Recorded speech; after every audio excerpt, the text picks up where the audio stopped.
Bwana, kwa wale wanaoulizia Chioma sehemu ya 6 naweza kuwaletea hata sasa hivi, lakini tu nawaomba tumsapoti dadangu Bitizani kwa kubonyeza tu subscribe. So lazima ukasikilize simulizi zake, hapana. Wewe bonyeza tu subscribe. Bas, zikifika tu 1000 na waletea Chioma hata sasa hivi. Na tayari zimefika subscribers 700. Kwa zimebaki 300 tu. Bwana, tukatishe twende kule tukavamie chapo kwa haraka. Tusubscribe kweli kweli. Mimi Chioma naileta hata sasa hivi sehemu ya 6. Zikifika tu 1000 na waletea. Chaneli yake nimewawekea linki hapo chini kwenye comment. Angalia hapo kwenye comment. Utaona nimekuwekea linki ya hiyo chaneli yake.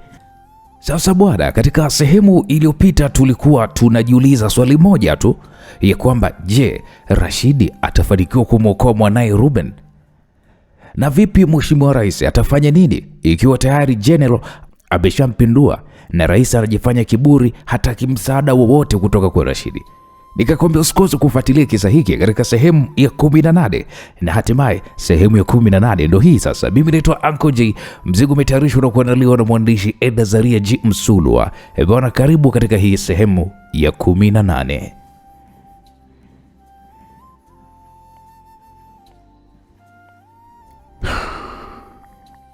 Nashukuru dokta.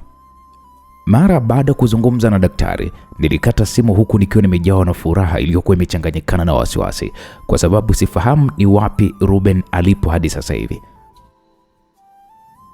Nilirudi ndani kwa mwendo wa haraka kama vile mtu anayewahi mshahara benki. Baby, kuna nini? Tina aliniuliza huku akiwa na hali ya wasiwasi. Hakuna jambo, lakini naombeni mnisikilize kwa makini. Hakuna mtu yote kuweza kutoka. Shabani, utawalinda. Mimi nawahi sehemu mara moja. Nadhani tumeelewana kwenye hilo.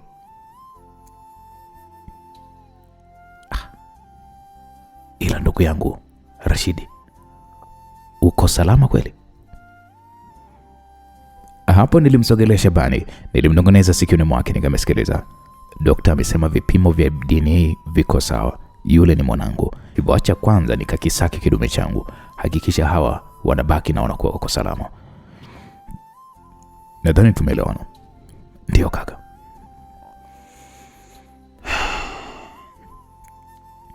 Hapo nilishusha pumzi kidogo na kisha nilitoa simu yangu mfukoni, nikaingia katika huduma za kibank, nikawaandikia email ya kuomba kuhamisha dola milioni 10 za Kimarekani ziweze kuingia katika akaunti ya Shabani iliyopo nchini Tanzania.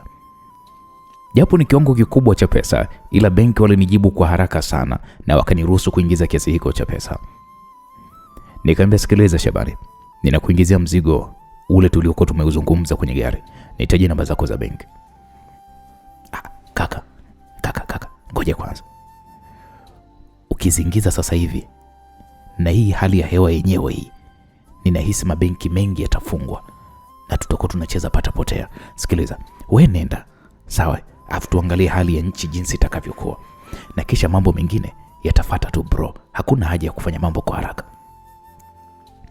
Okay, sawa kaka. Nashukuru pia kwa hilo. Uwe salama ndugu yangu. Limeisha hilo. Shemeji, uwe mwangalifu, kwa maana kwamba hao wanajeshi hao wanaopita pita na mavifaru yao hayo huko mtaani wanatufanya sisi tunaogopa kwa sababu hatujazoea hayo mambo. Wala tusijali shemeji, niko makini sana. Haya sawa. Hapo Tina akanikumbatia, alinipiga busu la mdomoni na kisha nikatoka ndani hapa. Niliingia ndani ya gari langu, nikaligeuza pale na kisha nikaliweka sawa na kuanza kuondoka hili eneo. Nikampigia simu Karo na kwa bahati nzuri aliweza kuwahi kuipokea. Uko wapi? Kuna sehemu tumejificha mume wangu, kwa maana ya kwamba kuna ulinzi kila sehemu. Yaani tunashindwa hata kutembea. Upo wapi niambie?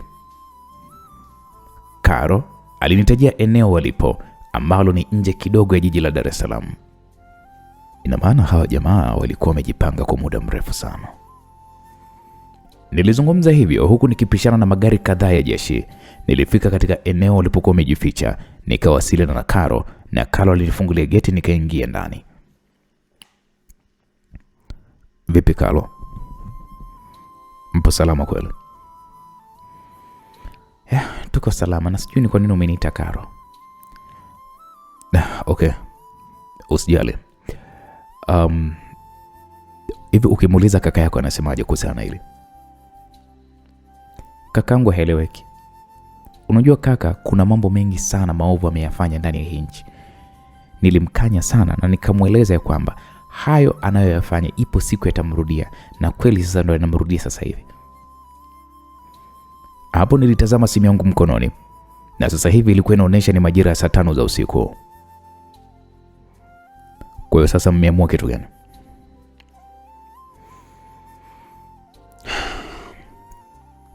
Hapa hivi kuna watu tunawasubiri na tunaondoka nao na kukimbilia Madagascar kwa ajili ya kuweza kukaa huko kwa muda, kwani hata mimi pia nikikamatwa ninaweza kuuawa kwa sababu nimeweza kupewa majukumu ya sekta nyeti, sekta kubwa kama NSS.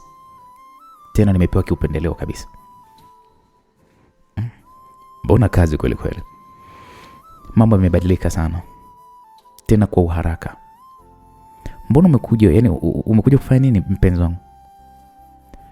Nahitaji kuzungumza kitu na wifi yako. Ukiachana ya kwamba yeye ni adui yangu, ila ni mama wa mwanangu. Kwa hiyo ninaliheshimu hilo. Hivyo tafadhali na kuomba unipatie nafasi ya kuweza kuzungumza naye. Hebu ngoja kwanza nikazungumze naye, alafu kisha nitakuja kukupa majibu. Na okay, sawa, haina shida. Karo aliweza kuingia ndani ya nyumba hii na baada ya muda alitoka akiwa ameongozana na Mama Shamsa. Akatupisha na mimi hapo nikaanza kuzungumza naye. Ona sasa jinsi maisha yako yalivyokuwa, ni kama vile mkimbizi. Kweli nimeamini Mwenyezi Mungu analipa. Tena analipa waja wake hapa hapa duniani. Nakumbuka nilikuwa ninaishi kwa kurukaruka, sina amani, na hiyo yote ni kwa ajili yako. Nilipitia maisha ya tabu sana, nilipitia maisha ya shida, yote hii ni kwa ajili yako. Hapo msikilizaji, nilizungumza kwa sauti ya upole huku nikimtazama Mama Shamsa machoni mwake, jinsi alivyokuwa mnyonge mithiri ya kifaranga kilichokuwa kinanyeshewa na mvua. Kwa hiyo umeniita ili uniseme ama ni vipi? Hapana. Sijaja hapa kwa ajili ya kukusema. Ila nimekuja kumchukua Ruben ambaye ni mwanangu. Mama Shamsa alishtuka sana huku akinitazama kwa macho ya mshangao. Nikamwambia, vipi, ulihisi ya kwamba sitolijua hilo? Tambua kwamba damu ni nzito kuliko maji. Na Ruben ni mwanangu. Sitotaja aweze kuishi maisha ya ukimbizi tu namna hii. Ninachokihitaji ni kwa hiari yako kumleta niweze kuondoka naye, kwa maana ya kwamba kama ni kuwaua pia ninaweza nikawaua. Na itakuwa ni ushindi mkubwa sana kwa general aliyeweza kuwapindua madarakani. Rashid, sikuelewa unazungumzia nini? Unajua nini ninachokizungumzia? Unajua vizuri kabisa. Au unataka nikamueleze yule mzee ili apate pigo jingine na afya kwa pressure? Sikiliza. Kama amepokonywa hii nchi, hilo ni pigo tosha sana kwake. Sihitaji kumpatia na pigo jingine kwa taarifa kama hii. Ninamhitaji mwanangu. Ninamhitaji mwanangu. Hapo nilizungumza kwa ukali kidogo, ila kwa sauti ya chini ambayo ni sisi wawili tu ndio tulikuwa tunaisikia. Mama Shamsa mwili mzima ulizidi kumtetemeka huku akiwa hajui ni nini cha kufanya, kwa sababu nilikuwa nimembana kwenye wakati mzuri mno. Sikiliza Mama Shamsa. Hii ndio faida ya kuchagua pesa na kuacha mapenzi ya kweli. Unavuna kile ulichokipanda. Namtaka mwanangu. Sio mwanao. Nasema tena, Ruben sio mwanao. Mama Shamsa alijikaza tu kunijibu huku akiendelea kutetemeka. Nilichomwa bastola yangu kiunoni, nilishika pale mikononi. Karo akasogea eneo hili kwa haraka mno mara baada ya kuona mambo sasa yanataka kuharibika. Rashidi, baby, nini unataka kufanya? Kuna nini? Karo aliniuliza huku akiwa amejawa na mshangao mwingi mno. Mama Shamsa, fanya nilichokwambia. Hapo Mama Shamsa alishindwa hata kuzungumza. Wifi yake akashuhudia uoga jinsi ulivyokuwa umemjaa Mama Shamsa. Jamani wifi, ni nini kinachokuogopesha? Karo, haya ni mazungumzo ya kifamilia kati yake yeye na mimi, hivyo nakuomba usiweze kuyaingilia tafadhali. Nilizungumza kwa sauti nzito itokanayo na hasira iliyokuwa imenitawala. Mama Shamsa, ukitaka ni kuacha salama na uondoke na huyo mzee wako, ninamhitaji mwanangu. Rashidi, mwanao gani tena baby? Mbona mnanichanganya? Karo, ninakuomba hili uliache kama lilivyo tafadhali. No Rashidi, mimi ni mpenzi wako. Ninapaswa kujua mume wangu. Unapaswa kuweza kujua Basi unachotakiwa kuweza kujua ni kwamba Ruben ni mwanangu.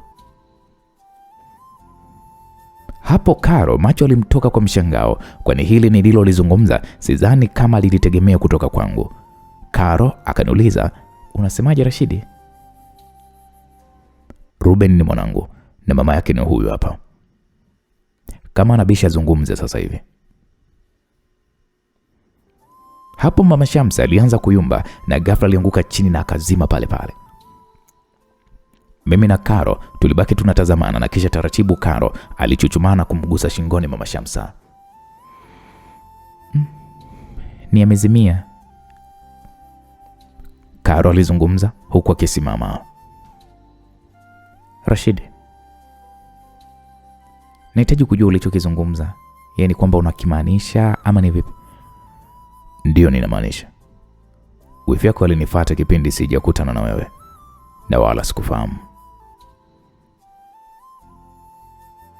Aliniambia ili niweze kuishi kwa amani ni lazima nimpatie mtoto, kwa maana ya kwamba mume wake anahitaji mtoto na muda huo alikuwa tayari ameshaniteka. Hivyo sikuwa na jinsi zaidi ya kushiriki na tendo la ndoa, na matokeo yake ndo Ruben. Hivyo niko hapa kwa ajili kuweza kumchukua mwanangu niweze kuondoka zangu.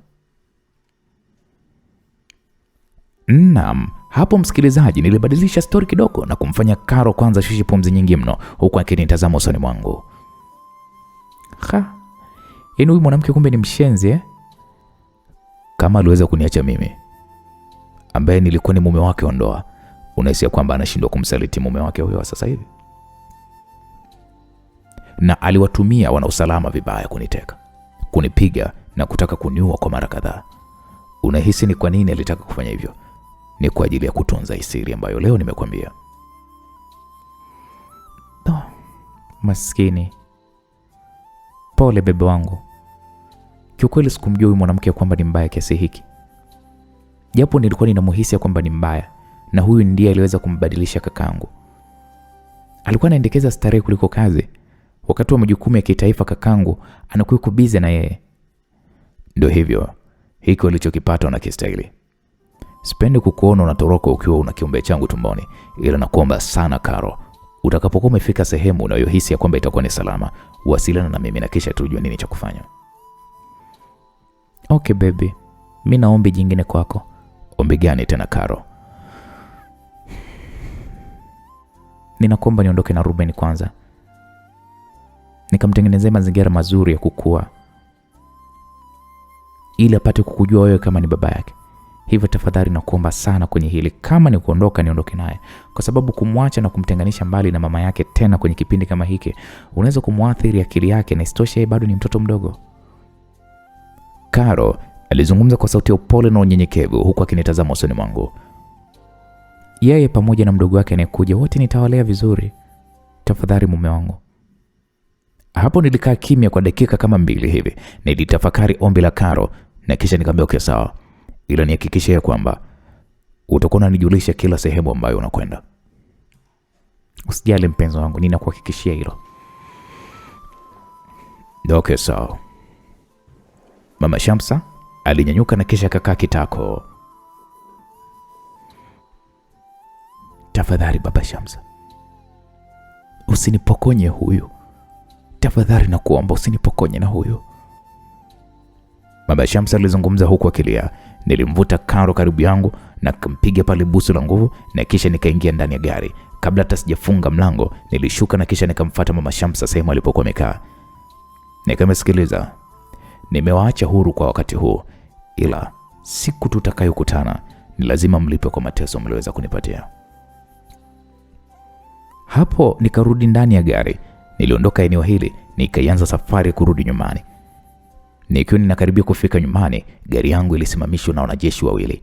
Taratibu nilisimamisha gari huku nikichoma bastola na kuzificha chini ya siti ya gari hili. Nilishusha kioo na mwanajeshi mmoja akanisogelea kwenye hiki kioo cha upande wangu. Akaniambia shuka ndani ya gari. Nikamwambia mzee, kuna kosa lolote kwani afande? Unauliza wewe kama nani? Shuka ndani ya gari. Mwanajeshi huyu alizungumza kwa ukali na taratibu nilifungua mlango nikashuka. Unahitajika na general. Kaingia kwenye gari yetu. Mwanajeshi huyu aliniamrisha huku akinionyesha gari yao ya jeshi. Okay, sawa, haina shida, nitakwenda kupanda. Basi naomba nifunge gari yangu. Walinipa nafasi ya kufunga gari langu vizuri na kisha niliingia katika gari lao na moja kwa moja tukaelekea hadi Ikulu. Nilikutana na wanajeshi wakiwa katika ujenzi wa maeneo yaliyokuwa yameharibika. Nilipokelewa pale na moja kwa moja mpaka kwa General Ngatuma.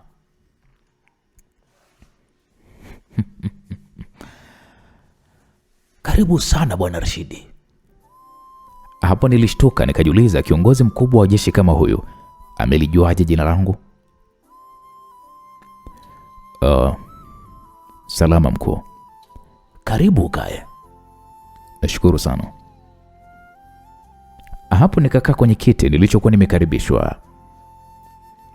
Naamini ya kwamba utakuwa unashangaa ni kwa nini uko hapa kwa muda kama huu, si ndio? Ni kweli mkuu. Okay. Iko hivi. Kuna wakati ulikuwa unashutumiwa ya kwamba umehusika na mauaji ya wanajeshi kwenye meli ya kijeshi. Nilikuwa na hamu sana ya kuonana na huyo mtu aliyehusika na hilo tukio. Ila ulifika wakati ile amri ilitenguliwa na tukaambiwa hujahusika. Labda nianzie hapo, nani amehusika kwenye tukio lile kama unafahamu? Kusema ule ukweli mkuu, aliyehusika katika tukio lile ni mtu mmoja anaitwa Don. Naamini ya kwamba unamfahamu. Namfahamu sana tu, namfahamu, na ni muuza madawa ya kulevya mkubwa sana duniani, na sasa kila nchi anasakwa na hajapatikana. Ndio anasakwa, ila Don ni mtu mjanja sana.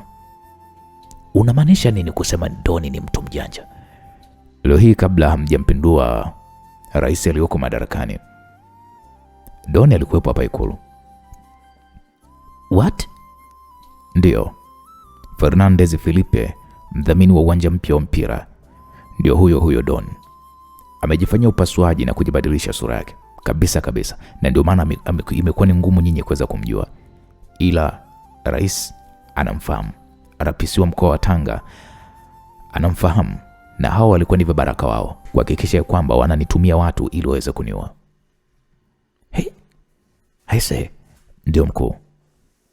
Huyu msenzi atakuwa amekimbia nchi ese. Inabidi sasa hivi tuitangazie dunia kwamba tunamtafuta yeye Fernandez Felipe. Litakuwa ni jambo zuri. Na pia nawashukuru pia. Unatushukuru kwa sababu gani kijana? Kumondoa rais huyu madarakani kwa sababu amenifanyia mambo mengi sana mabaya ambayo yaliniondolea maisha yangu kwenye ramani ya dunia na akayahamishia kwenye ramani ya kuzimu. Kivipi hapo sijakuelewa kijana? Mke aliyenaye alikuwa ni mwanamke wangu. Alinipokonya na kunitupia gerezani Maweni. Nilisingiziwa kesi ya ujambazi na mauaji yaliyotokea pale Kariakoo. Ikiwa nilikuwa ni mlinzi wa kawaida tu, na nilishuhudia majambazi wakiwaua askari na walinzi wenzangu wa maduka. Unajua, nilisikia hilo tukio, lakini nilikuwa niko nje ya nchi. Ndio, alimchukua mke wangu na akafunga naye ndoa. Aise kijana, pole sana. Nashukuru sana mkuu. Ningependa ukawe balozi mzuri sana kwa wananchi, kwa maana kwamba hatujapindua serikali kutokana na maslahi ya jeshi, ila tumefanya hivi kutokana na uchafu mwingi uliokuwa unafanywa na serikali ya huyu mzee. Wanajeshi walikuwa wanachukizwa kwa maamuzi ya kipumbavu aliyokuwa akiyafanya. Nashukuru sana mkuu, ila nilikuwa na ombi moja. Omba tu, kama liko katika uwezo wangu nitalishughulikia. Ninakuomba sana kama inawezekana, yule mdogo wake na rais ambaye anaitwa Karo asiuawe tafadhali. Hapo General alishusha pumzi kidogo na kisha alitingisha kichwa kimaanisha kwamba amekubaliana na hilo ombi langu. Ila kwa sasa asionekane nchini kwa sababu atauawa. Akatafute pa kuishi hadi hali itakapoweza kutulia, ndipo aweze kurudi nchini. Nashukuru sana kwa moyo wako. Hakika wewe ni mtu mwema sana. Nashukuru kwa hilo Bwana Rashidi. Unajua vijana wangu watakurudisha hadi pale lilipokuwa gari lako, yani walipokuchukua. Sawa sawa. Niliondoka ofisini, niliongozana na vijana waliokuwa wamenileta Ikulu hapa na wakanipeleka hadi lilipokuwa gari langu na kisha nikarudi nyumbani.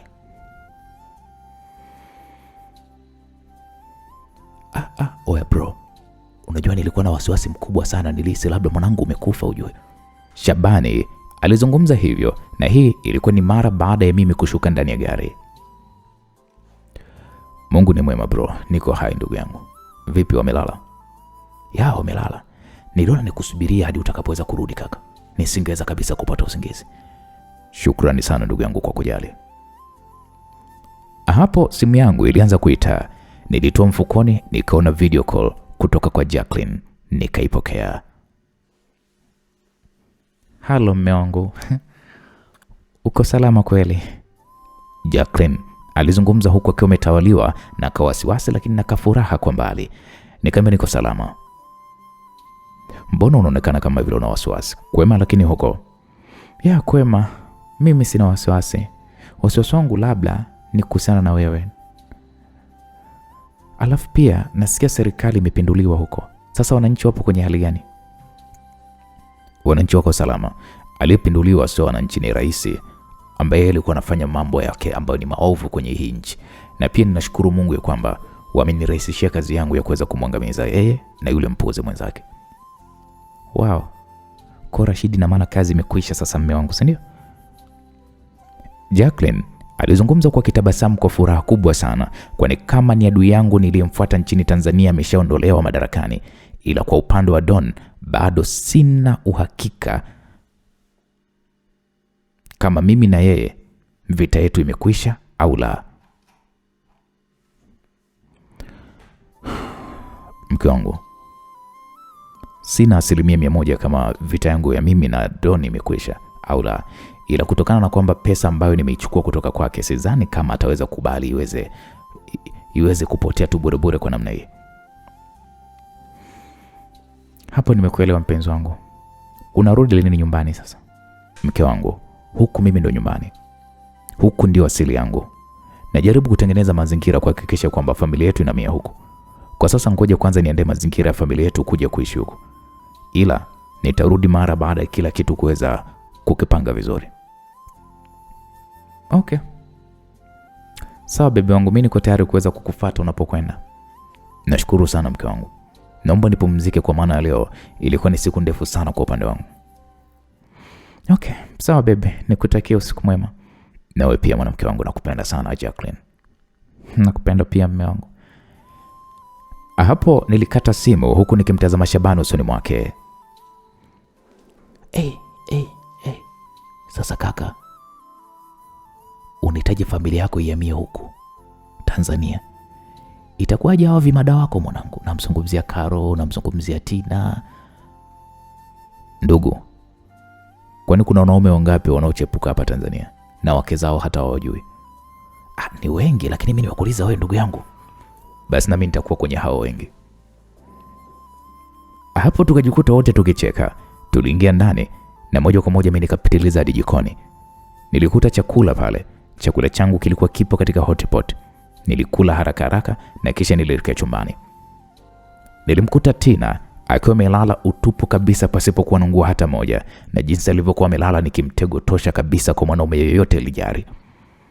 Nikajikuta nikisisimka mwili mzima. Niliingia bafuni nikaoga haraka na kisha nikarudi pale kitandani.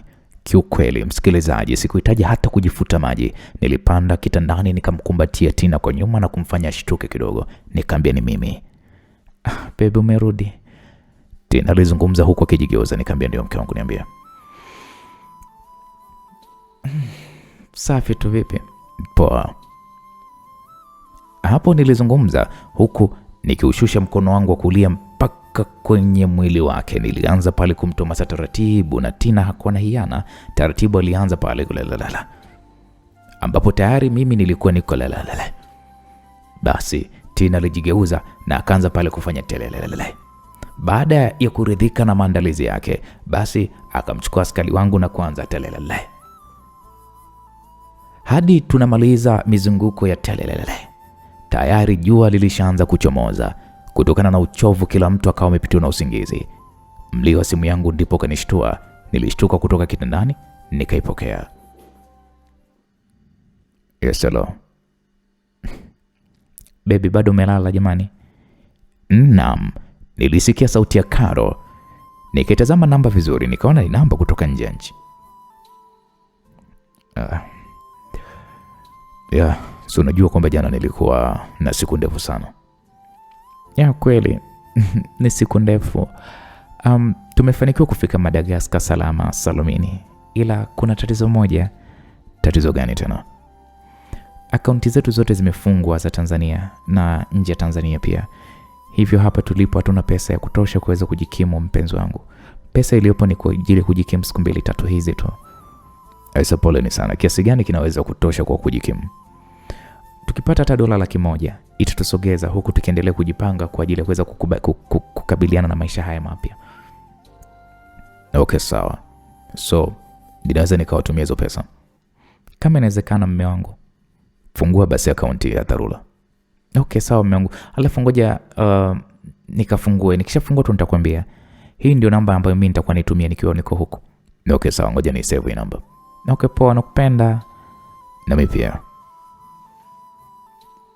Hapo nikamkatia simu Karo, nikamtazama Tina aliyekuwa anapiga miayo mingi ya uchovu.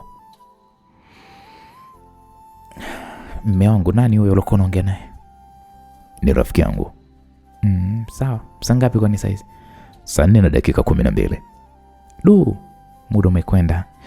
Ngoja nikuandalie chakula mume wangu. Okay, sawa. Tina aliingia bafuni, alioga haraka haraka na kisha akavaa nguo zake na akatoka ndani hapa. Kweli maisha yanakwenda kasi sana. Leo hii Karo na kaka yake wamefulia. Naam, nilizungumza huku nikiwa nimejilaza kitandani. Hazikupita dakika 10, Karo alipiga tena simu. Hello honey. Niambie mwanamke wangu. Nimeshafungua akaunti na kutumia namba ya akaunti na jina ili kupitia WhatsApp ili uweze kunitumia hiyo pesa. Okay, sawa. Okay, poa. Karo alinitumia hiyo namba. Niliingia katika mfumo wa kibank, nikatuma pale ombi la kutuma kiasi hiko cha dola 2,000,000 kuingia kwenye akaunti ya Karo, na ombi langu lilishughulikiwa kwa haraka na pesa hiyo iliingia kwa Karo. Karo alinipigia simu huku akiwa ametawaliwa na furaha mno. Baby, hii yote ni ya kwangu. Ndio, ni pesa yako. Pia hakikisha kwamba unaitumia vizuri kwa ajili ya watoto wangu. Asante sana mume wangu, na Mungu akubariki sana. Amen. Hakikisha unafanya matumizi mazuri. Usijali mume wangu. Nina imani ukija huku utafurahi na roho yako, kwa maana ya kwamba nitapiga biashara mpaka ijizalishe maradufu. Okay, sawa mwanamke wangu. Ngoja basi nifanye utaratibu wa nyumba, kisha nitakutumia picha uone ni nyumba gani ninahitaji kuweza kuinunua. Okay, poa, hakuna tatizo. Hapo nilikata simu, nikaoga na kisha nilitoka chumbani hapa, nikasalimiana na kila mtu nilikuwa nimemkuta sebuleni. Kaka. Ndio. Bwana, mali zote za mbaya wako zimebinafsishwa na serikali ya sasa. Haki ya Mungu vile bro. Hiyo ndo habari inayoendelea kutangazwa sasa hivi. Ifuatilie.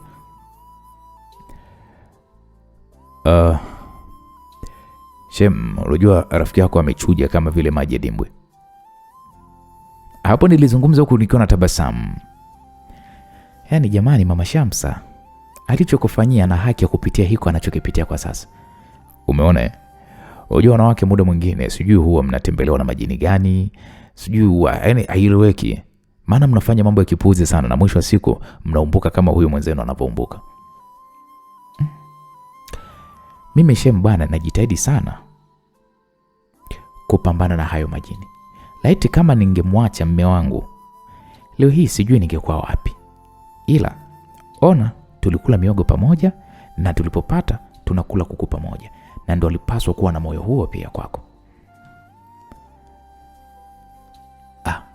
Unajua nini, mke wangu jana alishindwa hata kushuka kwenye gari kwa aibu alikuwa ameipata.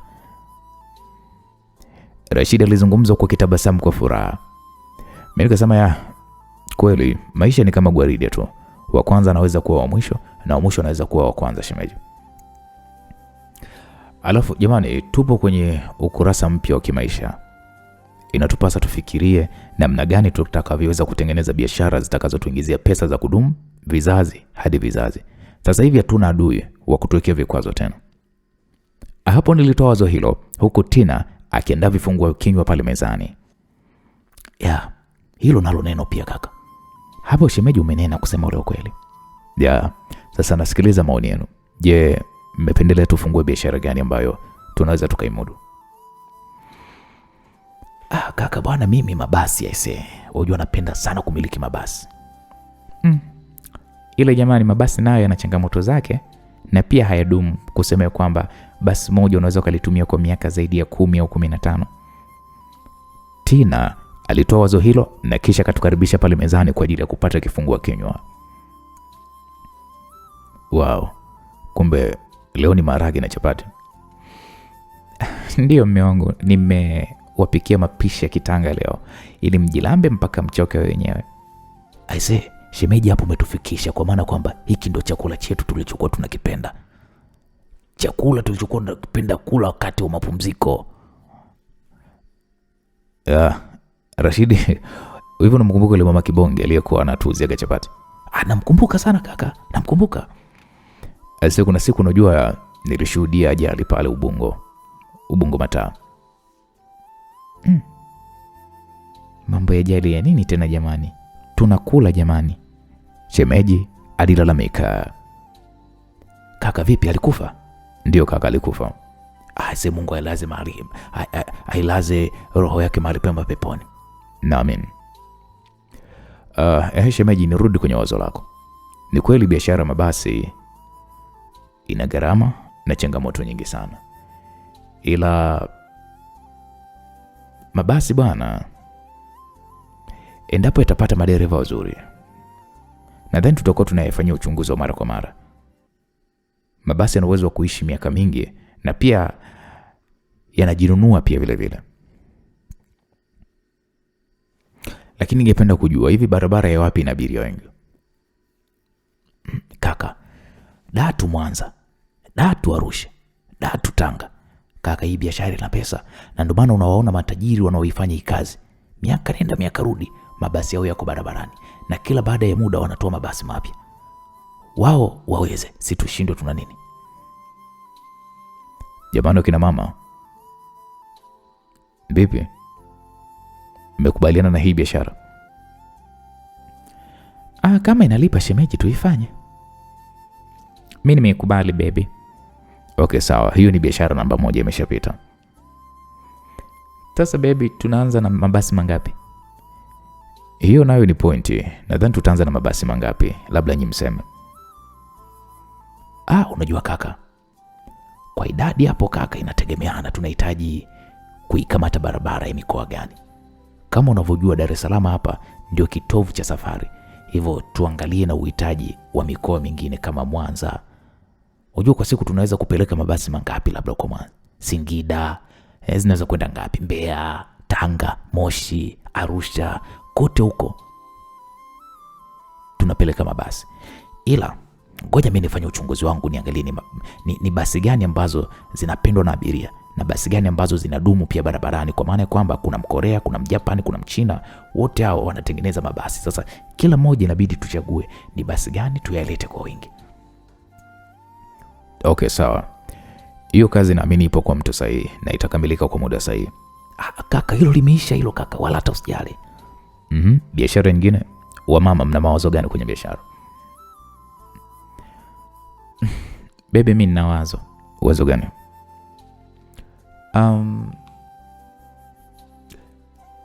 Biashara ya hoteli kusema ule kweli inalipa. Na uendeshaji wa hoteli ni mzuri. Na una mpangilio.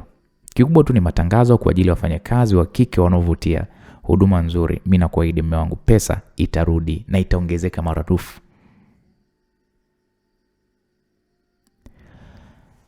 Shemeji, unajua mimi hapo tena ameniwahi kwa kweli. Hata mimi mwenyewe nilikuwa ninapenda tuwe na hoteli. Je, tujenge hoteli ya mfumo gani? Maisha ya kati au ya maisha ya watu wa juu? Baby, mimi nadhani tuchanganye mume wangu. Japo itakuwa ni 5-star hotel, ila tu tunaweka uwiano wa vyumba vyenye hadhi ya juu na vyumba ambavyo watu wanaweza kulipia kwa siku hata shilingi 80,000 na kuendelea. Mimi nimefanya kazi kwenye mahoteli na ujuzi mkubwa juu ya hiyo biashara. Okay, sawa. Eneo gani au mkoa gani kujenga hiyo hoteli?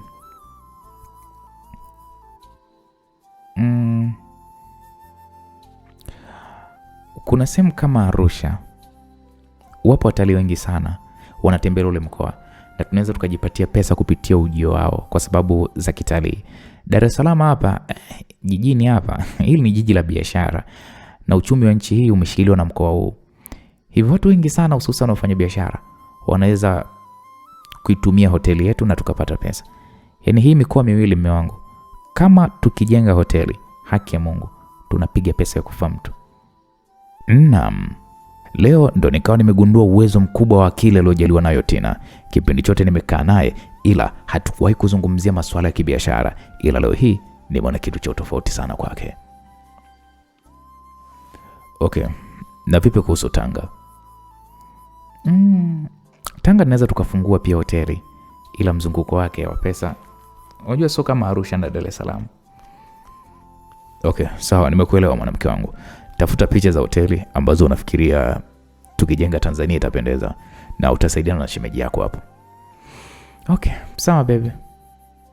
Kaka, lakini wewe hatujasikia wazo lako ndugu yangu. Ni biashara gani unahitaji? Mimi nafikiria biashara ya kutengeneza kiwanda cha uzalishaji wa unga, mafuta ya kula, mchele, yaani vitu vyote vinavyoligusa jiko la mwanamke. Sijui nazi ya pakti, makorokocho mengineo, yaani tutengeneze. Unajua watu kusafiri sio muhimu. Kwenda mahoteli makubwa pia sio muhimu. Ila hapa kwenye kula ndio kila kitu. Watanzania wanapenda kula vizuri. Tukitengenezea ngano, sembe na dona safi, tunapata wateja. Tukitengeneza sijui mafuta kama ya alizeti, pia tunapiga pesa bro. Sio umefikiria mbali kaka. Ndio.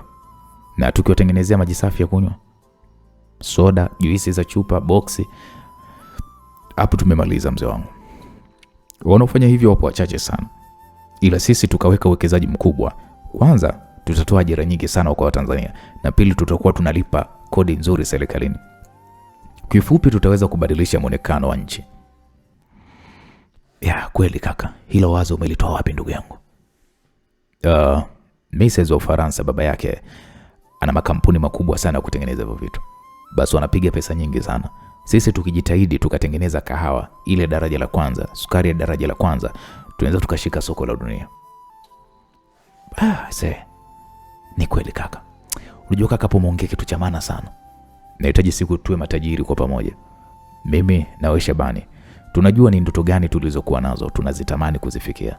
Na kama tumepata bahati ya kubutua mpira kama Kombolela, basi tubutue, tuwaokoe watu wengine. Ni kweli kaka. Tumetoka mbali sana ndugu yangu. Sana tu. Kipindiko hatuna mbele wala hatuna nyuma. Kipindiko sisi ni vibaka wakorofi wa mtaa. Shule ndo usiseme, kupigana na walimu hadi leo tunaishi kwenye jumba lenye hadhi kama hili. Kwa kweli sio jambo dogo Shabani. Ni kweli ndugu yangu. Shebi, tukamwone mama cha usiku, unahitaji kuweza kuzungumza naye. Sawa, kuna neno. Jamani, fanyeni majukumu yenu na sisi tutafanya majukumu yetu. Kila kitu kiende kwa haraka na maisha yawe bora. Sawa, na mtuletee zawadi huko mnakotoka. Wala tamsijali.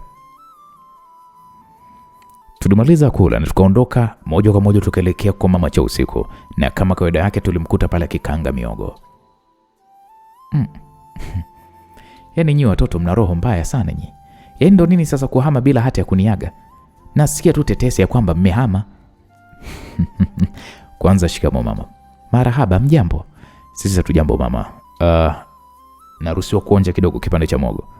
Ndio, naruhusiwa. Hapo nikafungua deli la kuwekea mihogo, nikachukua pale muhogo mmoja na kisha nikakaa kwenye benchi lililopo pembeni ya mama cha usiku. Niambieni, kwa maana ya kwamba nyinyi wana nyie sio kwa ubaya mlionifanyia. Hatujahama bwana mama. Kila kitu kipo ndani. Ila tu tulikwenda sehemu kwa ajili ya mapumziko mafupi tu ya kifamilia. Na ndio maana unaona tumeedimika siku hizi 2-3. Kwanza hivi mmesikia rais amepinduliwa? Tumesikia. Ila bora yule baba alivyopinduliwa. Kwa maana sio kwa vile alivyokuwa na kufanyia. Kweli Mungu hatupi maombi ya mja wake. Umeona mama? Yaani sipati picha yule binti ana hali gani kwa sasa hivi huko aliko. Anapambana na hali yake kwa kweli. Maana alichokipanda ndicho anachokivuna kwa sasa. Na kweli aisee. Ila wewe Rashidi, hebu nikuulize swali. Ndio mama, niulize. Kwa nini usimsamii mwenzako ukarudiana naye? Kwa maana kwa yule mzee najua tu alifuata tu pesa.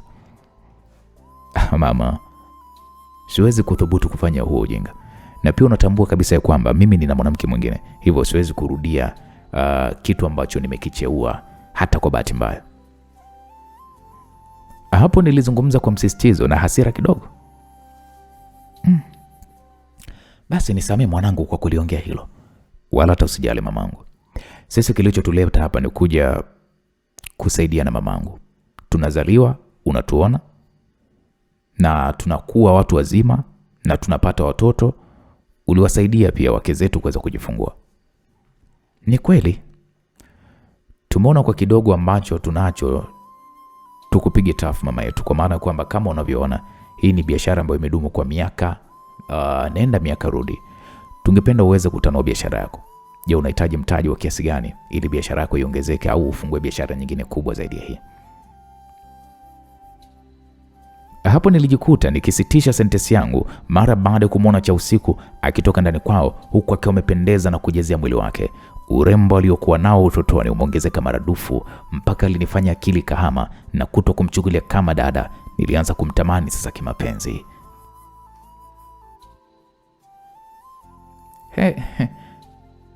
Jamani, Rashidi upo? Cha usiku alizungumza kwa furaha huku akinifuata na kunikumbatia kwa nguvu. Joto la mwili wake mlaini na uliokuwa umenona hakika ukanifanya nipate msisimko ambao kusema ule ukweli ulizidi kuyaongeza mawazo yangu mabovu ya tamaa dhidi yake. Rashidi, umekuwa mkubwa. Hata wewe pia. Sema tumekuwa wakubwa sasa Niambie uko salama lakini. Niko salama ise. Pole, nilisikia habari zako na mama alinihadithia. Pole sana. Nimeshapoa na nilishasahau matatizo hayo. Umerudi lini? Jana usiku. Aise, hongera sana. Nasikia umeolewa bwana na mheshimiwa. Kawaida. Ila maisha ni mazuri. Maisha ndo haya ya kuungaunga mwana. Haya bwana. Nasikia una mke wa kizungu na watoto mchanganyiko. Hongera na wewe Rashidi. Ndio hivyo bwana. Upo Dar hadi lini? I think wiki nzima. Kuna nyumba ya bi mkubwa nimekuja kusimamia ujenzi iishe na kisha ndo nitarudi Dodoma kwangu. Kumbe mama unajenga? Najenga mwanangu. Wapi? Huko Mbezi Mwisho kule Makabe. Sasa unakwenda kuishi sehemu ya kishua mama? Ndio hivyo hivyo bwana mwanangu. Sasa cha usiku, unajua tulikuwa tunazungumza na mama namna kuweza kumuongezea mtaji wa biashara yake. So unajua kwamba maisha ni kusaidiana. Mama zetu wametuzaa na sisi ni jukumu letu kuweza kuwasaidia. Ni kweli. Ila Shabani, mbona uko kimya uongei? Mimi nakuona tu umemshobokea sana Rashidi peke yake, ila mimi haya bwana. Mimi nina nyoya ya mkaa bwana, sionekani. Jamani Shabani, nisamee. Unajua tunaonanaga mara nyingi, ila unaendeleaje? Mimi naendelea tu salama tu, hofu kwako. Mimi niko salama tu, namshukuru Mungu ananisaidia. Hivi mmehamia wapi jamani? Kwa maana nasikia tu mmeama. We cha usiku si hatujama bwana. ila familia ipo sehemu kwa ajili ya mapumziko mafupi. Shabani alijibu na hakutaka kueleza ukweli wa sisi kuhama. Mama, kama hutojali, mnaweza kutupeleka huko ilipo nyumba. Sawa, hakuna shida mwanangu. Ila nyinyi vijana mnaonekana mna pesa. Mnaendesha gari BMW X5. Sio jambo la kawaida. Chausiku alizungumza kwa utani. Wapi bwana wewe. Mimi naamini wewe unaendeshwa kwenye V8. Sasa sisi na wewe nani mwenye pesa ndefu? Sasa alisema wangu kwani ya kwangu. Kama amekuoa manake alini kwenu wote. Haya bwana, mmeshinda nyie. Hapo tukamsaidia mama Chausiku kuuza miogo hii hadi kaisha, na ndipo tukaondoka eneo hili na kuelekea ilipokuwa nyumba anayojengewa na mwanae. Wow. Mmejitahidi sana. Hapo nilizungumza huku nikitazama nyumba hii iliyokuwa inaendelea kujengwa na mafundi. Ndio hivyo tunaongonga mwana. Si unajua tuna pesa za kubana kwa mume hazitoshi hivyo. Kwa hiyo hapa inahitajika nini na nini? Hapo nilizungumza huku tukiendelea kutazama nyumba hii ilipofikia maeneo ya dirishani. Hapo bado mambo mengi sana. Kwa hii wiki naamini itasogeza hadi kuweza kuipaua bati, na kisha hata mama pia anaweza akahamia ikiwa bado haijakamilika kabisa. Kikubwa mimi nahitaji kumtoa kule Uswahilini nimlete huku sehemu zilizotulia aje aishi na wajukuu zake.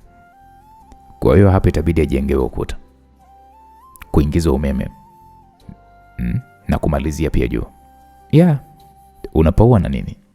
Na bati. Unajua nitamani kumwekea msauzi, ila ndio hivyo tena, budget yenyewe tena ya kuungaunga.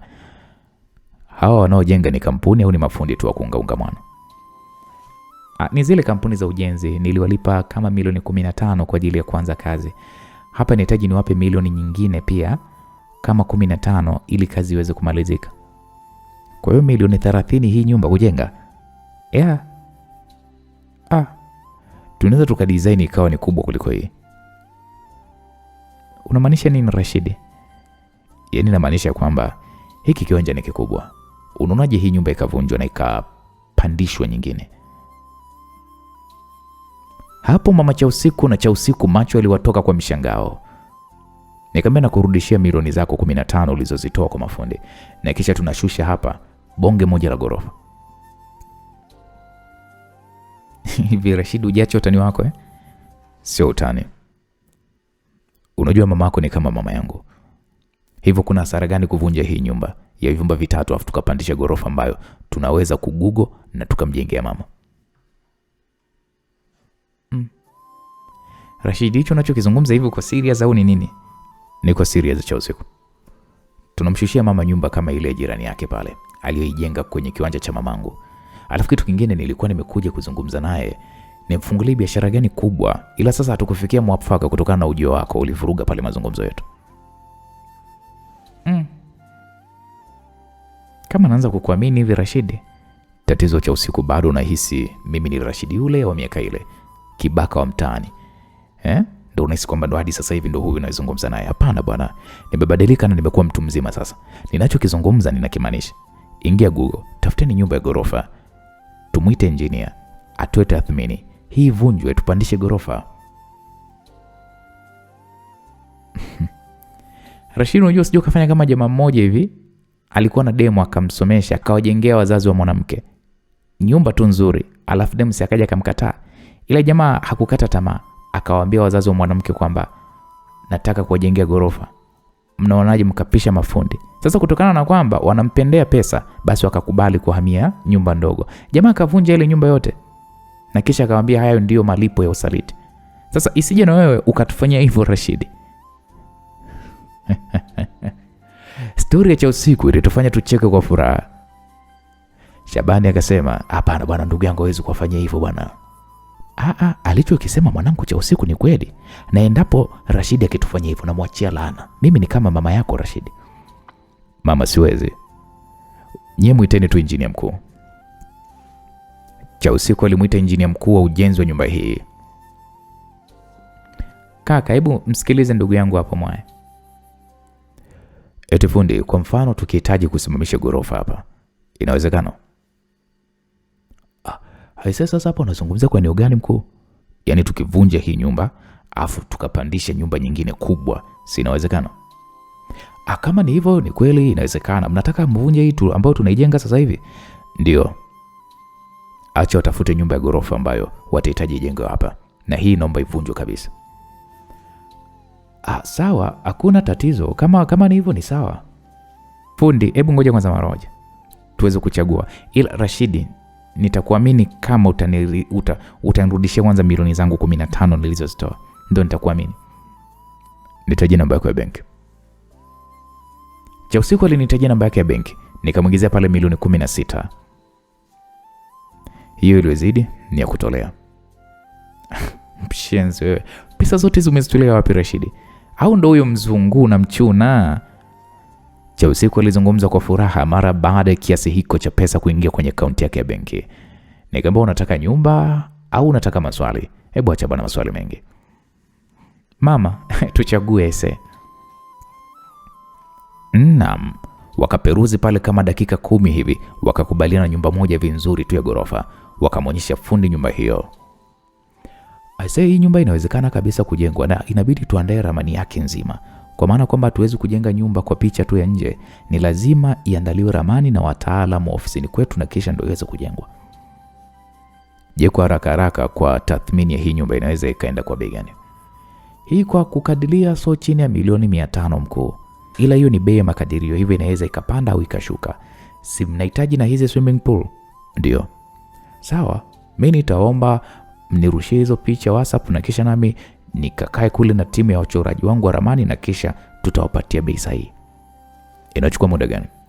Nadhani hadi kesho majira saa 8 za mchana kila kitu kitakuwa sawa na tutawapatia ofa ya bure kuwavunjia hii nyumba tulokuwa tumeanza kuijenga. Okay, sawa, basi tunasubiri jibu lenu. Hakuna shaka mkuu, hilo limeisha kabisa. Hapo tukaagana nao, tukaondoka hili eneo. Rashidi mwanangu, hebu niambie ukweli, pesa zote hizo umezipatia wapi mwanangu? Mama, mimi ni mfanya biashara, ukiachana na majanga haya niliyopitia, mimi ni mfanya biashara.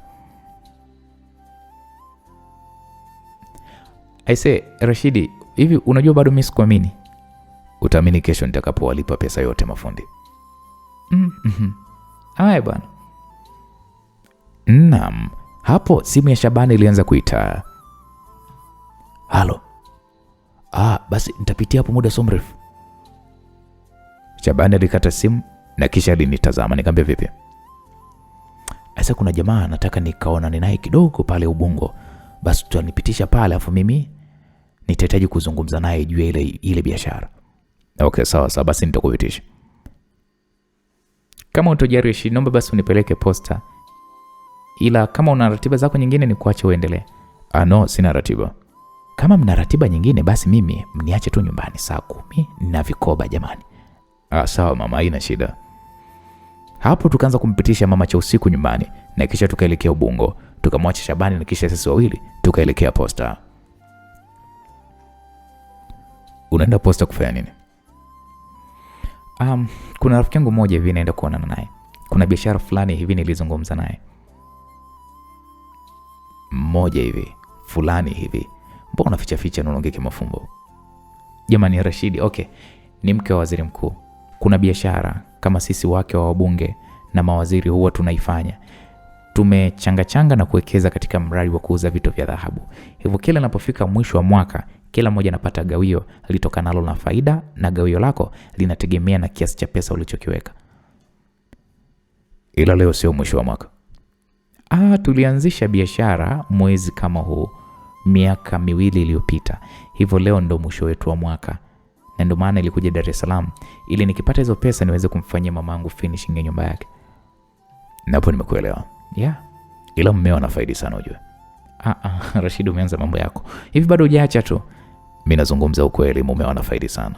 Mtoto umenona, sijui ni kwa nini yani. Kipindi kile sikuwa na maisha mazuri, ukashindwa kabisa kunikubalia. Bwana, zilikuwa ni akili za kitoto na isitoshe zile akili zenu zile za kiuni zile. Unajua zilikuwa zinanifanya nikuchukie sana. Yeah, kila ukipita ni Rashidi, ukipita huko Rashidi. Yaani mpaka nakuona kama mtu ajabu. Hivi unakumbuka ile siku niliyokupiga busu la ukalia? Ila Rashidi wewe, yaani busu tu ukaangua kilio. Je, ningezama chini ingekwaje? Sijui, nahisi tu ningekufa.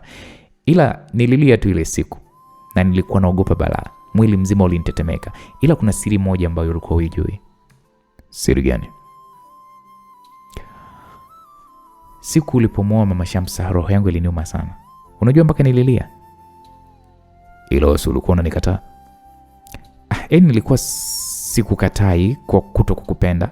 Nilikuwa na kukataa kwa ajili ya matukio yako. Mara umempiga mtu, mara sijui ile polisi, mara sijui unatafutwa, mara sijui umeiba eneo gani. Yaani siku nilokuogopa zaidi ni ile siku nilipowashuhudia wewe na Shabani na wale wenzenu wale wawili mapacha mkimpiga mwalimu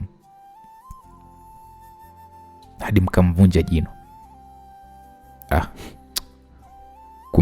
Kumbe uliona?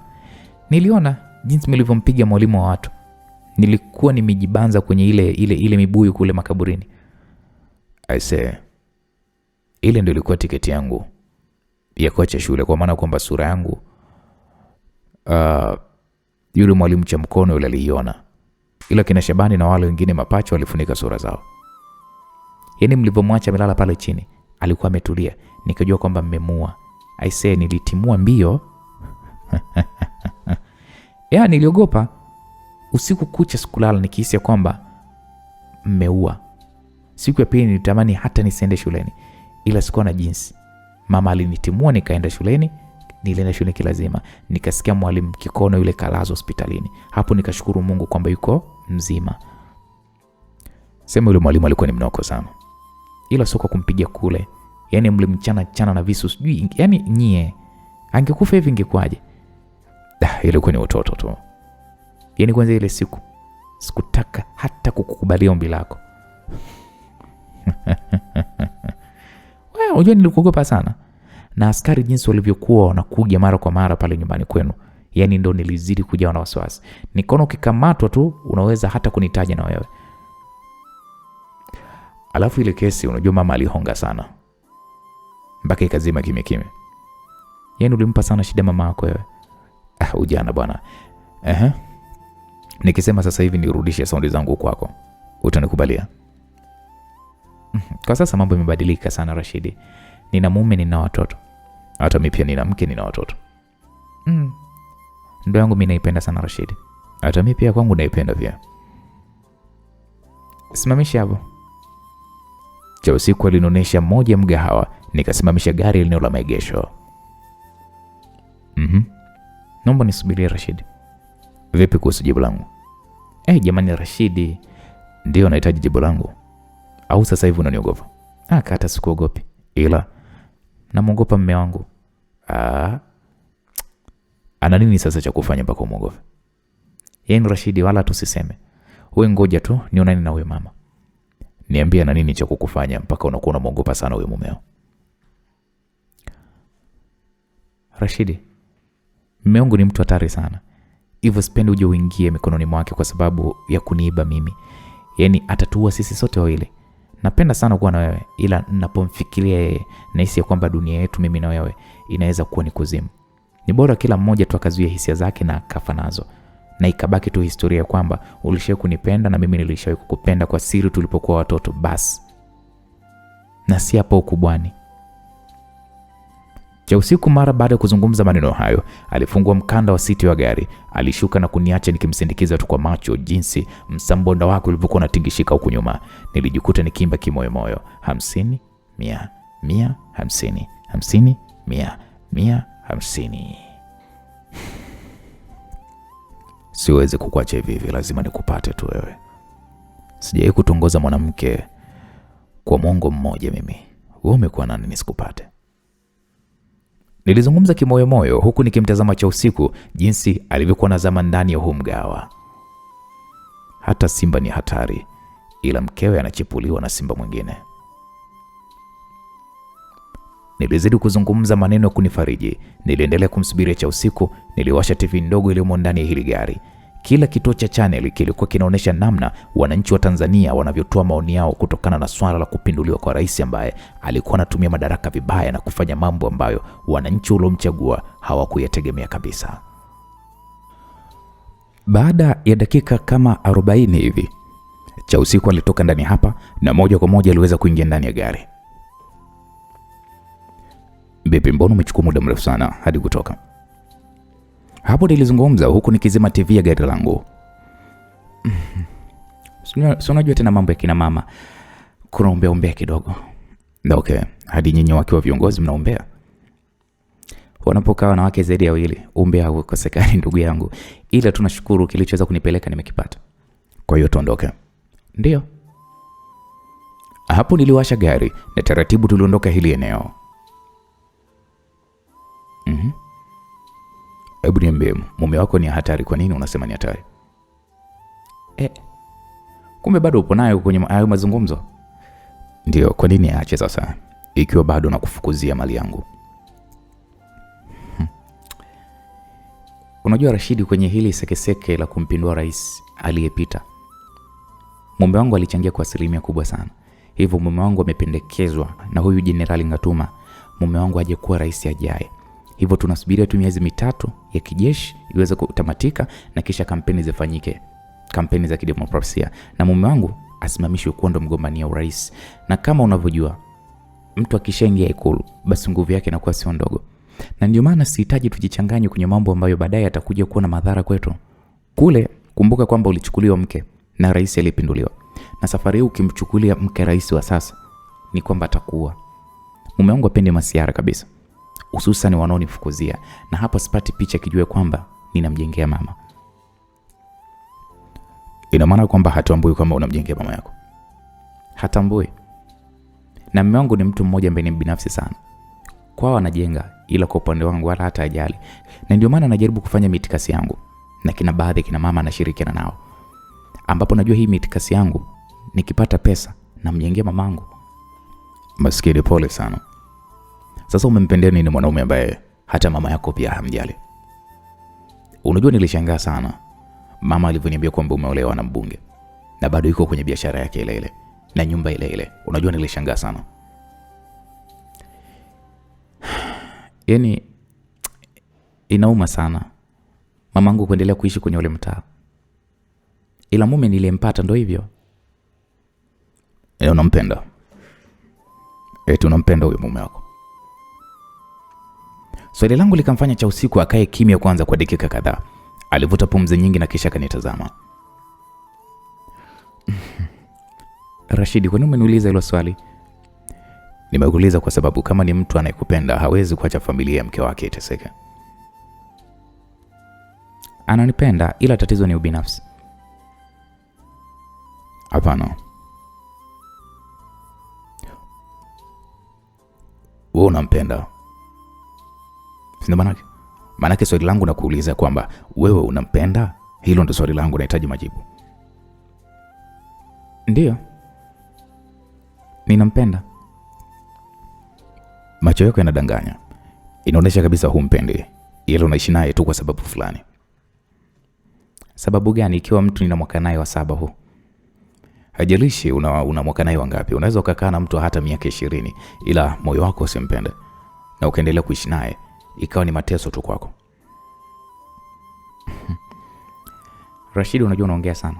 Siongei sana, ila nakueleza ukweli.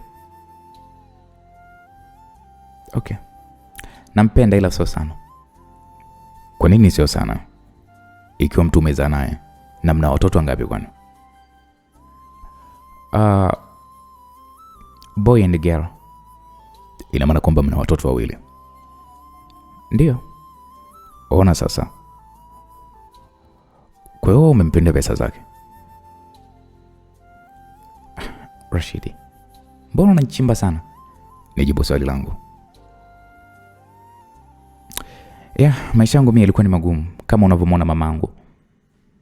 Nilivyofeli form 4, wewe mwenyewe unajua, sikuwa pa kwenda zaidi tu ya kuweza kupigizana tu kelele na mama pale nyumbani.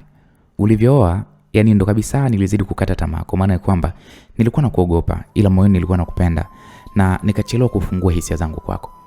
Hivyo nilivyompata tu yeye nikaona okay, ni bora shida zangu sasa zipungue na nivumilie mateso ambayo ninayopitia. Mateso gani? Ni ndoa Rashidi. Usione watu wanaishi na hawa viongozi ukahisi kwamba wana furaha. Maisha wanayopitia ni magumu. Yaani mimi mwenyewe ndiye naijua. Inabidi tufute sehemu tukae tuzungumze hili kwa kina. Tafadhali Rashidi, sihitaji tuonekane kwenye hoteli yoyote. Mume wangu anawapelelezi kila mahali. Kwa hiyo hatuwezi kuingia hotelini, kwenye hoteli yoyote kisa yeye, ndio maana. Ndio Rashidi. Turudi tu kwa mama. Tunakwenda hotelini. Rashidi, utaniuzi. Kama vipi, naomba nishuke, nikodi bajaji nirudi nyumbani. Chausiku alizungumza kwa msisitizo huku akijifuta machozi usoni mwake. Nikamwambia okay poa, siwezi kufanya jambo litakalo kuumiza. Hapo nilizungumza huku nikiendelea kuendesha gari hili taratibu kutokana na wingi wa foleni ya jiji la Dar es Salaam. Ni lazima kuendesha gari taratibu. Ila samahani. Samahani ya nini? Kukukatalia kwenda hotelini. Sihitaji tupate matatizo zaidi. Ina maana kwamba mumeo anakutesa sana, si ndio? Rashidi, tuiache hiyo mada. Niambie, mume wako anakutesa sana, si ndio? Nimeshakwambia mbona. Okay. Sasa dawa yake inachemka. Dawa gani? Kukuchukua wewe. Rashidi, unahitaji kufa eh? Sihitaji kufa, ila ni lazima apate maumivu kama unayopitia wewe. Unajua tukiachana na hisia za kimapenzi kati yetu, wewe ni sawa na mdogo wangu, na ndio maana nimechukua jukumu la kumwangalia mama na kumfanyia kitu kama mwanae wa kumzaa. Hivyo hata wewe ni lazima nichukue uangalizi juu yako. Hapo nilizungumza kwa msisitizo na kumfanya Chausiku anitazame kwa macho yaliyojaa huzuni. Nikatoa pale kitambaa mfukoni mwangu, nikamkabidhi kwa ajili ya kuweza kujifuta machozi. Taratibu pale alijifuta machozi.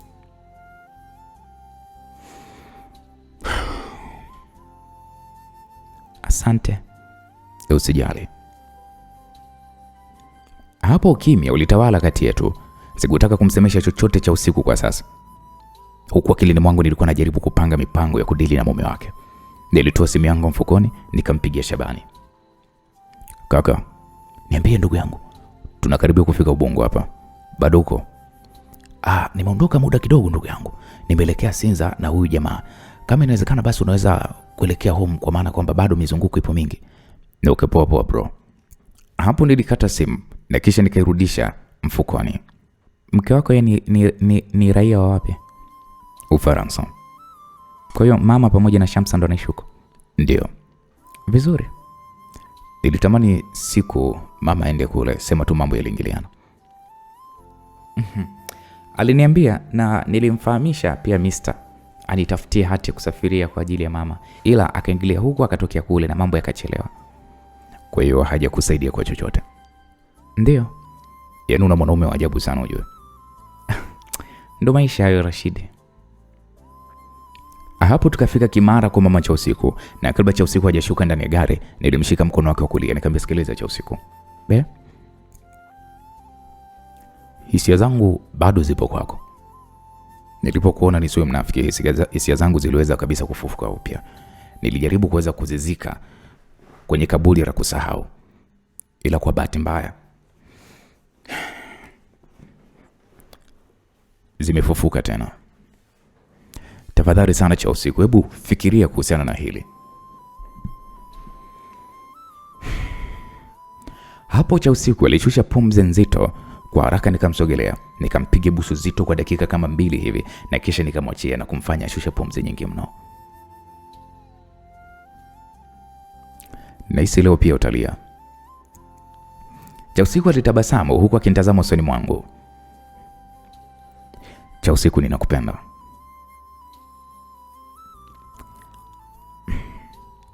Najua hilo Rashidi, ila ndio hivyo, tumeshachelewa kwenye haya maisha. Ila tuna nafasi ya kuweza kutengeneza background yetu.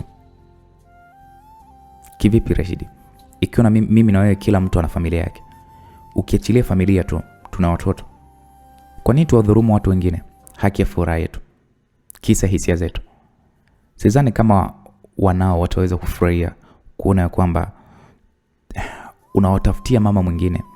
Na mimi sidhani kama watoto wangu watafurahia kuona kwamba ninawatafutia baba mwingine. Labda itokee tu mwanafamilia mmoja kwenye familia zetu amefariki, hivyo tunaweza tukafanya hivyo vitu, ila kwa sasa tafadhali sana Rashid, hebu tuache hili jambo lipite. Nikuulize swali. Niulize. Unanipenda bado? Rashid bwana, niambie, bado unanipenda? Ndio nakupenda. Kama ni hivyo, endelea kunipenda na mimi ninakupenda. Kesho acha tushughulikie swala la mama na kisha mambo mengine yataweza kufuata. Okay, sawa. Ila bado mumeo ninamfikiria. Hawezi kukutesa na watu kama sisi tupo. Rashid, usianzishe vita na yule mwanaume. Atakupoteza. Kama ni pesa, nina pesa nyingi kuliko hata yeye. Ila anachonizidi yeye ni kujulikana na connection tu. Ila kama utakubali kushirikiana na mimi kwenye hili ninaloliwazia, basi itakuwa ni nafasi ya wewe kuweza kuishi kwa amani. Unamaanisha nini? Mumeo anakwenda kuwa rais, si ndio maana? Ndio. Na kama ameshindwa kukuheshimu wewe, mke wake uliyemzalia watoto wawili, ataweza kuwaheshimu Watanzania mamilioni atakaowaongoza?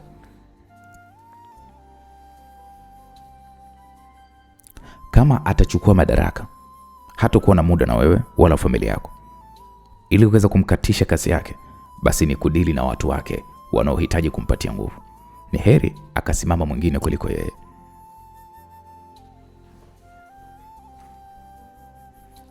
Rashid. Naam. Familia yangu ina malengo. Ina malengo na mume wangu. Mume wangu alikuwa na malengo ya kufikia kuwa rais wa nchi hii. Hivyo tafadhali, kwa madhaifu yake ambayo mimi nimeshayazoea, na kuomba usije ukayatumia kuweza kukatisha ndoto zake. Kama ni kuteseka, ni mimi ndio ninayeteseka na nimeshazoea. Kwa tafadhali na kuomba sana Rashid, kama unanipenda basi acha haya mambo yaende kama yanavyokwenda. Cha usiku hebu acha upuuzi. Na huo unaoongea ni ujinga. Kwani hakuna mwanaume ambaye anakupa furaha? Mimi na wewe tumejuana kwa miaka mingi sana. Na huu ni mwaka wangapi? Tumecheza kumbelala pamoja, na kwa nini nikuache uteseke? Yaani kwa nini nikuache maisha yako yaliyobaki hapa uishi kwa mateso? Kwa nini nifanye hivyo? Ninakupenda na unalijua hilo cha usiku. Kwa nini nikuache unateseka? Na wewe ndiye mwanamke wa kwanza kukupenda katika moyo wangu. Na wazazi wetu walikuwa na ndoto kuona kwamba mimi na wewe tunakuwa mke na mume. Ila maisha tu yametugawanya. Ila kama tumekutana tena, sasa ni wakati wa sisi kujipanga upya. Na safari siwezi kukubali wala kuona kitu chochote kinasimama mbele yetu. Ni lazima uwe wangu cha usiku. Ni lazima. Hapo nilizungumza kwa hasira na kwa msisitizo mpaka cha usiku mwenye alianza kutetemeka kwa uoga, kwa maana ya kwamba anazifahamu vizuri sana hasira zangu.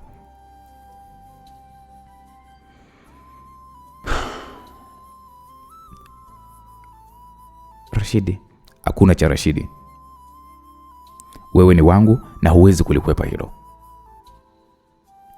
Nisikilize basi ninachokuambia. Okay, sema. Kunikasirikia so solution. Na sipendi kuiona hasira yako. Cha usiku alizungumza kwa sauti laini na iliyokuwa imejaa mahaba mengi. Nilishusha pumzi taratibu huku nikimtazama machoni mwake. Basi naomba nifikirie juu ya hilo ombi lako. La kukutongoza kwa mara 20 au? Kwa maana kwamba toka nimeanza kukutongoza, toka nimeanza kukufukuzia, ni mara ngapi? Okay, sawa bwana, mimi nazungumzia juu ya hizi ndoa zetu. Kwa mwanaume wewe kukimbia familia ni rahisi. Ila mimi ni mama ambaye wanangu nimewaweka miezi 9 tumboni na ninajua uchungu wao. Okay, sawa. Wewe kaa na ufikirie upange nini cha kufanya. Sawa. Msikilizaji, cha usiku yeye mwenyewe akanisogelea Tukapigana pale busu, hisia kali kwa dakika kama 3 hivi na kisha tukauchiana. Nakupenda sana Rashid. Nakupenda sana Chelsea kwangu. Chelsea alifungua mkanda wa siti ya gari na kisha akashuka. Hutaki kumwaga mama mkwe wako mtarajiwa? Hapo nilijikuta nikitabasamu. Nilishuka ndani ya gari na kisha nikaingia ndani. Tulishtuka sana kumkuta mama Chelsea akiwa na mwanaume ambaye simfahamu, ila nilipomtazama Chelsea nikamwona kabisa akishtuka.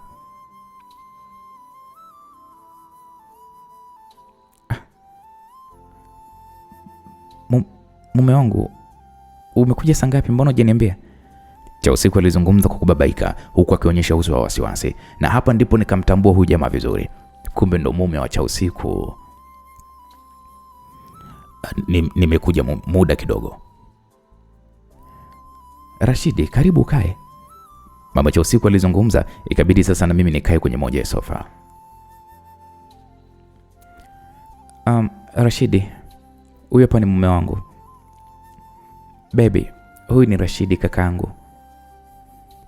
Una kaka? Mbona hujawahi kuniambia kama una kaka?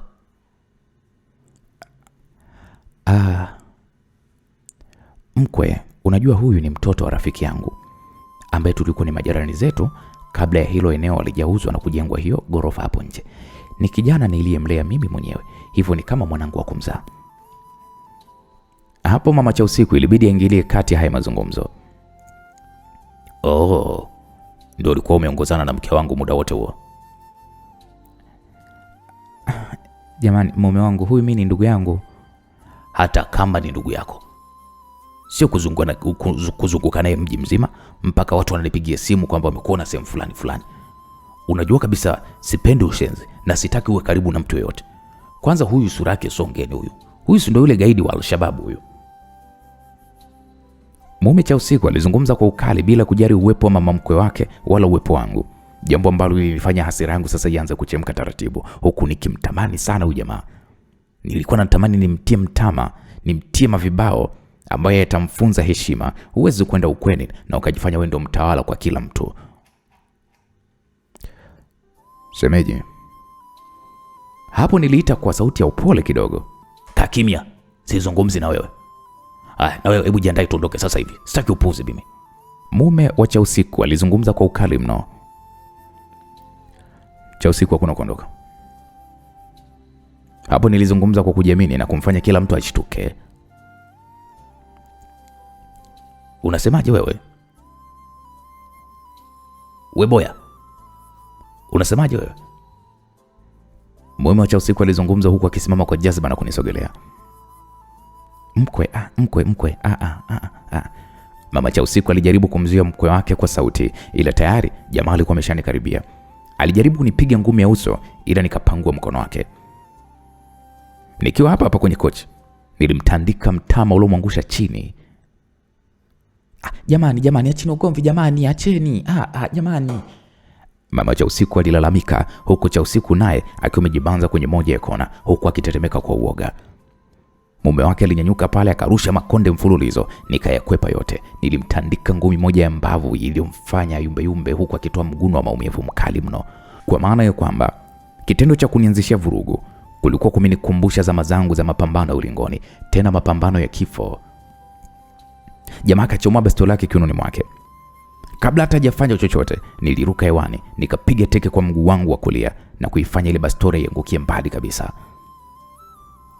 Jamani, acheni. Rashidi mwanangu, acha baba, acha. Mama Chelsea alizungumza huku naye akiungana na mwanae kwenye kulia. Mkwe wake hakutaka kabisa kuacha ugomvi huo. Ugomvi ambao ulikuwa ameuanzisha pasipo sababu ya msingi. Akajaribu kurusha teke, nikainama chini, bwana nilimtandika ngumi nzito, ilitua sehemu zake za siri, akaanguka chini. Akajishika sehemu zake za siri kwa akilia kwa uchungu mno.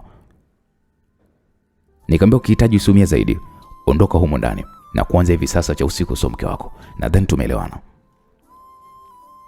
Hapo nilizungumza huku nikiokota bastola yake, nikaikoki nikamwelekezea kichwani mwake.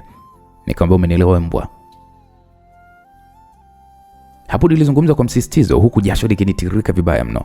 Japo ni pambano dogo, ila limetumia uwezo wangu mkubwa sana kujilinda ili nisiumizwe na huyo mpumbavu. Ndio, nimekuelewa. Rashidi. Chausiku alitaka kuzungumza kitu, ila nikaweka pale kidole kimoja mdomoni mwake nikiashiria kwamba kai kimya, hili halimuhusu kabisa. Nikamwambia yule jamaa, sasa ole wako ni kuone unaikaribia hii familia au unanyanyua mkono wako kumpiga Chausiku. Nitakachokufanya ni sawa sawa na nilichowafanya wengine. Mpumbavu sana wewe. Una kazi ya kumfokea mama mkwe, yaani kama vile unamfokea mwanaume mwenzako. Chausiku, niangalie. Hapo Chausiku aliniangalia huku mwili ukimtetemeka. Nikamwambia, unampenda ufala?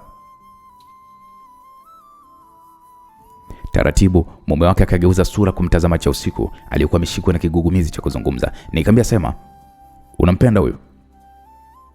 Chausiku alitingisha kichwa akimaanisha kwamba hampendi. Nikamwambia, leta kalamu na karatasi, akuandiki hapa talaka. Talaka tena? Jamaa alihamaki. Nikamwambia, usishangae, leo utampatia talaka. Una kazi ya kumtesa binti wa watu, unahisi kwamba hana wazazi. Sasa kwenye talaka yako kuna kipengele cha yeye kuishi na wanae. Sasa ukifanya ujinga, hata hilo unaloliwazia kichwani mwako halitokuwa. Bwana shemeji, nakuomba tuzungumze kama wanaume. Nimejua nimekosea, ila kumpa talaka mke wangu hiyo itakuwa ni ngumu bwana shemeji. Mume wa Chausiku alizungumza kwa sauti ya upole na unyonge sana, huku akijitahidi kukaa kitako na mikono yake ikiendelea kuwa sehemu zake za siri. Nikamwambia, Chausiku, unashangaa nini? Ingia ndani, chukua kalamu na karatasi uje nayo hapo. Ndoa ya Kiislamu bro inavunjika muda wowote, na nataka umpatie talaka 4 ili akili sasa zikukae vizuri kichwani mwako. Sasa ole wako akiachika alafu ndo umrudie, mpuzi mmoja wewe. Hapo nilizungumza kwa kumsisitiza mno na kumfanya Chausiku akimbilie ndani, na baada ya dakika katoka akiwa na kalamu pamoja na karatasi akaviweka pale mezani. Nilikaa kwenye moja ya sofa huku nikiwa bado nimeshika bastola yake ile. Nikawa nimeelekezea kwake ujamaa. Nikamwambia, usikae chini, suti yako ikaendelea kuchafuka. Kaa juu ya kochi ambalo hujangaika hata kwa shilingi 1 kulinunua. Mama, nisamehe sana kwenye hili, kwa maana kwamba uwezi kuwa na mkwe ambaye hana mchango wowote kwenye maisha yako. Hana mchango wowote kwenye maisha yako na mwanao. Hivyo mzee, shika peni na karatasi hiyo hapo. Uanze kuandika hiki kipengele ambacho ni muhimu. Na ukileta upuuzi, utajua ugaidi wangu na nitakuchangua kichwa hapa hapa, au nitakwenda kukuulia sehemu ambayo hakuna atakayeweza kuiona maiti yako. Mume wa Chausiku alikuwa anatetemeka. Jeuri na kiburi vyote vilikuwa vimemyeyuka mithili ya barafu juani. Nikamwambia, andika hapo, jaza jina lako hapo, kwamba ninaachana na mke wangu wa ndoa Chausiku. Jukumu la kulea watoto na kuwasimamia ataishi nao, na mimi nitatoa pesa tu za matumizi kama ninavyopaswa kuweza kutoa, na hayo mengine utajua wewe mwenyewe huko mbele ya safari. Ila haya niliyozungumza nataka uyaandike hapo kwenye talaka. Ila bwana shemeji, nikamwambia, mzee, hakuna cha bwana shemeji. Wewe unaweza kunifokea mbele mamangu, tena kwetu mtaani nilozaliwa. Angalia hapo dirishani kwenye gorofa. Kabla lijengwe ile gorofa ndipo nilipozaliwa mimi. Unatuchimba mkwara kwa sababu wewe ni mbunge ama ni vipi? Hapo nilimfokea mume wa Chausiku na alikaa kimya. Tena nisikilize. Chausiku amenisimulia majanga yote unayomfanyaga. Unamnyanyasa, unamnyanyapaa.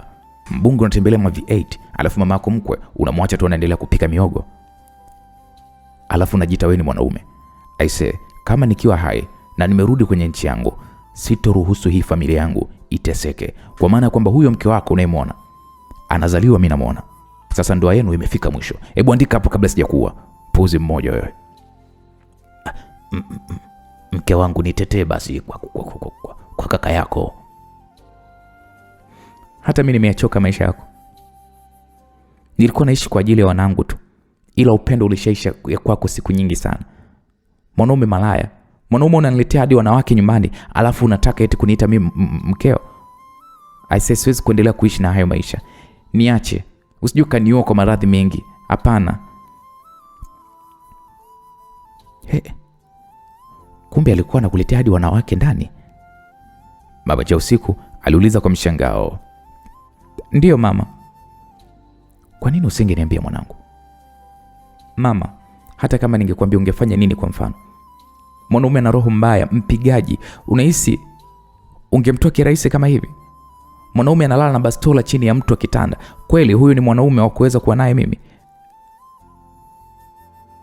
Chausiku alizungumza huku akilia kwa uchungu sana. Mimi nikamwambia yule jamaa, wewe hebu andika hapo ese. Mume wa Chausiku alianza kuandika taratibu taraka hii. Nikamwambia Chausiku, ongeza karatasi. Kwa kuna kopi mbili.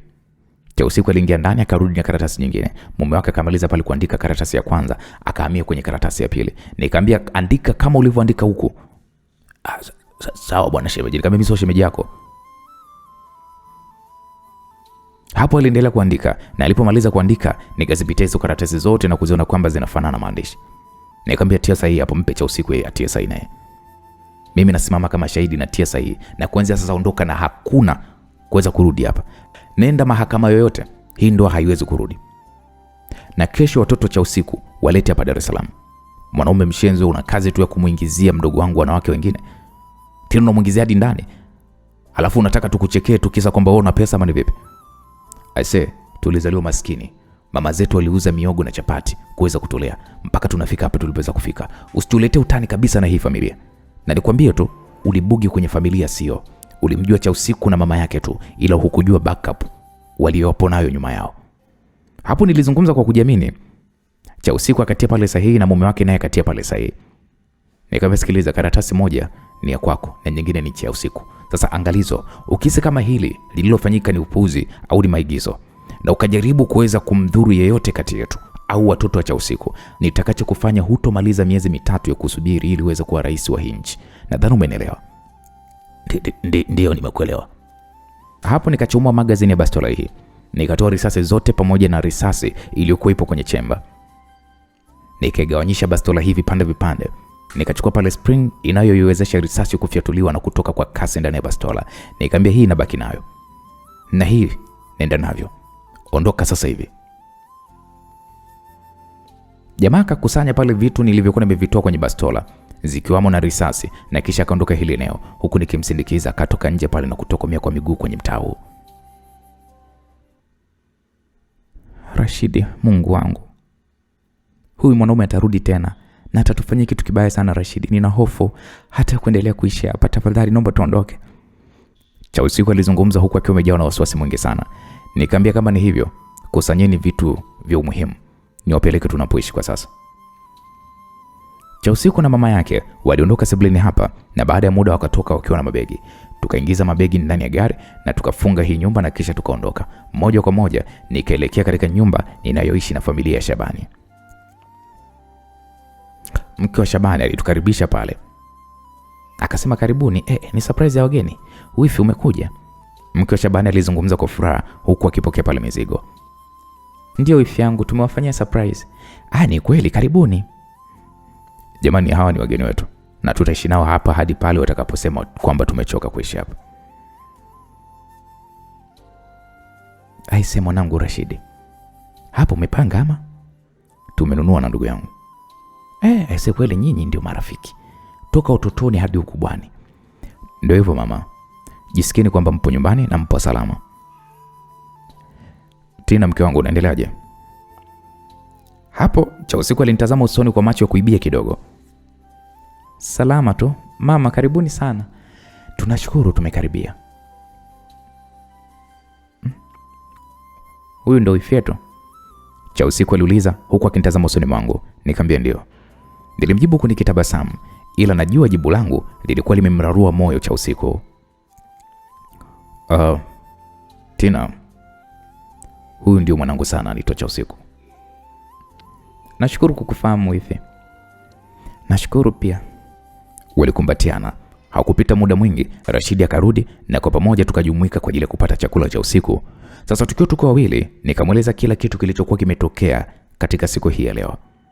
Rashidi akaniambia, "Ila kaka, hapo uone kama utakuwa umechanganya mafaili." "Kivipi yani?" "Chausiku anakupenda, alafu upo na Tina. Uone kama itakuwa inamuumiza sana." "Nalijua hili, ila nitatafuta namna ya kuweza kulitatua." "Usitaki kuniambia kwamba unamwacha Tina?" Tena siwezi kumwacha kwa maana kwamba huyu demo ana madini sana kichwani. Umeona ya ila cha kufanya nitawapasulia tu ukweli wote wawili. Na ikiwezekana wawe wake zangu wote wawili. Huku Jacqueline akiwa ndo mke wangu mkubwa. Kwa mfano umekubali, je, huyo mzungu wako atakubali? Hapo ndipo ninapopawazia kwa maana kwamba Jacqueline ni mtata sana ise. Ila kaka, kuwa makini. Usije ukapoteza familia unayoipenda kwa ajili ya mapenzi. Si unajua kwamba mwanamke akisema imekwisha na maanisha kweli imekwisha. Ndio kaka. Okay sawa, mimi nikutakia kila la kheri bwana. Na waona hapo jamani, mnapunga punga tu upepo. Cha usiku alizungumza huku akitufuata kwenye vibanda hivi vya kupumzikia. Shabani akajibu pale akasema, "Ya, kidogo tunapunga punga upepo." Shabani alijibu huku akiwa ananyanyuka, "Unakwenda wapi sasa na wewe jamani?" Naongeza vinywaji tu hapo mara moja." Shabani alizungumza huku akimuonyesha Cha usiku chupa ya bia iliyokuwa imeisha. Shabani aliondoka na Cha usiku akakaa kwenye kiti kinachotazamana na kiti changu. "Una mwanamke mzuri." Cha usiku alizungumza huku akiweka glasi ya juisi mezani. Nikamwambia, "Hata wewe pia ni mzuri." "Nikuulize swali Rashid." "Ndio, niulize." "Hivi wewe una wanawake wangapi? Kwa maana kwamba nilie taarifiwa ni mzungu na yuko huko Ufaransa. Huyu vipi tena?" "Pia ni mwanamke wangu." "Rashid, mbona unanijibu kirahisi hivyo? Unajua jinsi gani ninavyojisikia moyoni mwangu? Na naumia kwa majibu yako, na unajua fika kwamba ninakupenda na ninakuhitaji kwenye maisha yangu. Wewe una mwanamke mwingine, unahisi kwamba nitajisikiaje?" "Ila hatukujua kama tutafika hapa. Kipindi naanza mahusiano na yule binti, wewe uko ndani ya ndoa na ndoa yako leo ndio imevunjika." "Najua na naelewa hilo. Ila nisiwe muongo, siwezi kuishi na mke mwenzangu ndani ya nyumba moja." "Kwa hiyo unatakaje?" "Kama mama tabaki hapa basi acha yeye baki. Mimi nitatafuta hoteli au nyumba yoyote ile kupanga niweze kuishi huko na wanangu, ila kukaa hapa sitoweza." "Cha usiku, nina mpango wa kuweza kumjengea mama sasa hivi. Hili ninalolizungumza sio ombi bali ni amri. Hutokwenda kuishi sehemu yoyote zaidi ya hapa nyumbani kwangu mpaka pale nyumba ya mama itakapoweza kukamilika." "Ila Rashid, hakuna cha ila. Au unataka mume wako arudi na akuue, si ndo maana yake?" "Hebo?" Hapo nilizungumza kwa kufoka japo kwa sauti ya chini, ila ukali wangu ulimfanya Cha usiku awe mpole na mnyonge kidogo. "Ila Rashidi, nitasikia wivu nikiwaona mnalala mko pamoja."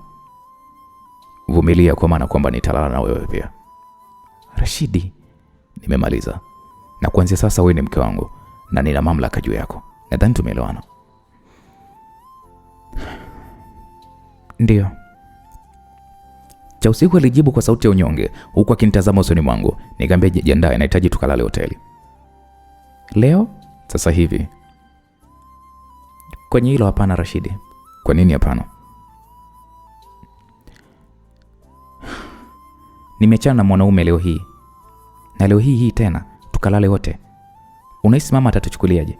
Na isitoshe Rashidi, hapa nipo kwenye siku zangu. Hivyo hata kama tukienda huko hotelini, hatutofanya chochote." Nilimtazama Cha usiku kwa sekunde kadhaa. Simu yake ilianza kuita. Alitazama kwa muda kidogo na kisha akanitazama usoni mwangu. Nikamwambia, "Usipokee hiyo simu." "Jamaa anapiga." Cha usiku alizungumza huku akiwa anigeuzia simu yake. Nikaona namba ya mume wake, nikamwambia, "Pokea alafu weka loud speaker." Cha usiku akafanya kama nilivyokuwa nimemwagiza. "Nisikilize wewe mwanamke. Umenikana mbele ya huyo kaka yako mpumbavu na ukajiona wewe ni mjanja kukubali kusaini hii talaka feki. Sasa nakuhakikishia nitakuwa wewe, nitawaua wanao, nitamuua mama yako, nitamuua na huyo fala ambaye ni kaka yako. Na nikiwa rais hakuna hata mmoja wenu nitakayemwacha hai. Sasa subiri muone." Maneno ya ukali yakamfanya Cha usiku kuanza kutetemeka kwa uoga mpaka simu ikampokonyoka nikaanguka chini, kwa maana uoga umemfanya hadi nguvu za mikono kuweza kumwishia. Sasa mambo yanazidi kunoga. Je, mume wa Cha usiku atatimiza ahadi anayomwahidi Cha usiku? Ni kitu gani Rashid atakifanya? Bwana, usikose kufuatilia kiasi hiki cha kusisimua kinachoitwa Rise Up. Bwana, tukutane katika sehemu ya 19. Mimi niliyekusimulia naitwa Uncle J. Asante kwa timu yako. Kwa sasa niseme bye bye.